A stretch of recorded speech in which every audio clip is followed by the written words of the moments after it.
UDFിൻ്റെ പ്രതിനിധിയോടാണ് ചോദ്യം. പിന്നെ നിങ്ങളുടെ ദേശീയ നേതാവ് വന്നിട്ട് ഇവിടെ പ്രസംഗിച്ചു പെൻഷൻകാർ കൈക്കൂലിക്കാരാണെന്ന്. അതിൽ നിങ്ങൾ ഉറച്ചു നിൽക്കുന്നുണ്ടോ? ഇല്ലെങ്കിൽ കേരള സമൂഹത്തോട് മാപ്പ് പറയാൻ തയ്യാറാകുമെന്ന എൻ്റെ ചോദ്യം. 25-30 വീടൊക്കെ കൊല്ലം കൊടുക്കുന്നതാണല്ലോ.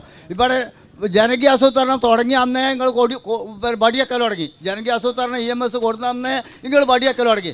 രണ്ടാമത് ജനകീയ ആസൂത്രണത്തിൽ 1-2 യോഗത്തിൽ ഈ എളിയ പ്രവർത്തകം കൂടാതെ നിട്ടുള്ളൂ. ഇന്ന് വരെ ഒരു കൊല്ലത്തിൽ ജനകീയ ആസൂത്രണം കൂടിയാൽ ഒരു വാർഡിക്ക് എത്ര കിട്ടലെന്നോ? 2 മൂന്നാമത്തെ ആരെങ്കിലും എടുത്തിട്ടില്ലെങ്കിൽ അതും കൂടി ഒന്ന് കിട്ടും.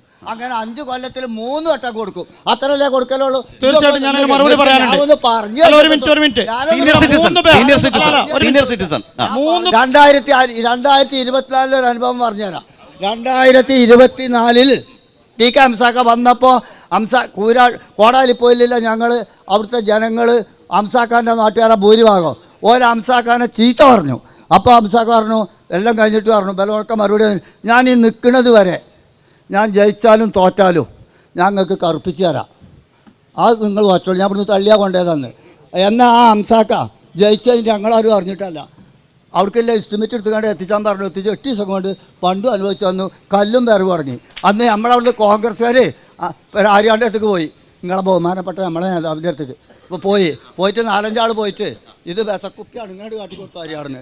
ഇത് വിസക്കുപ്പിയാണ്, ഞാൻ ഈ കോൺഗ്രസ്സുകാരായിട്ട് പോകില്ല. ഹംസാക്കാരുടെ കല്ല് 8 മാസം കൊണ്ട് വരവ് തുടങ്ങി.